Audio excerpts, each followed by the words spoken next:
Sir, come on. Body ಮೇಲಿರೋ finger prints ನ check ಮಾಡಿದ್ರೆ ಕಲ್ಪ್ರೇಟ್ ಯಾರು ಅಂತ ಕಂಡು ಹಿಡಿಬಹುದು ಸರ್. ದೇಹ ನೀರ್ಲು ಬಿದ್ದಿದ್ರಿಂದ ಆ ಬಾಡಿ ಮೇಲೆ ಯಾವುದೇ ಫಿಂಗರ್ ಪ್ರಿಂಟ್ಸ್ ಇರೋದಿಲ್ಲ. Sir, come on. Sir, mostly ಇದು ಆಕ್ಸಿಡೆಂಟ್ ಅನ್ಸುತ್ತೆ. ಯಾಕಂದ್ರೆ ಕಣ್ಬುತ್ತಿ ಕುಡ್ದು ಯಾರು ಗಾಡಿ ಓಡ್ಸಕ್ಕಾಗಲ್ಲ. ಏಯ್ ಕೋತಿ, ನನ್ ಮಗ್ನೆ ನೆಮ್ಮದಿಯಾಗಿ ನಿದ್ದೇನು ಮಾಡಕ್ ಬಿಡಲ್ವಲ್ಲೋ ನೀನ್. ಯಾ, ಕಮ್ ಆನ್ ಬಾಯ್. ಬನ್ನಿ ಬನ್ನಿ, ಮೇಲೆ ಬನ್ನಿ, ಸ್ಟೇಜ್ ಮೇಲೆ. Come come come.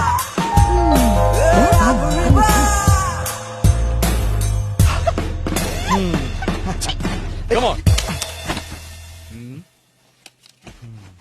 ನಡಿ.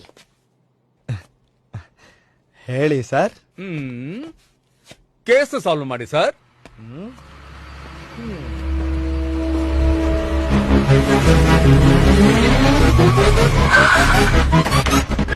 ಸರ್, ಒಬ್ಬ ವ್ಯಕ್ತಿ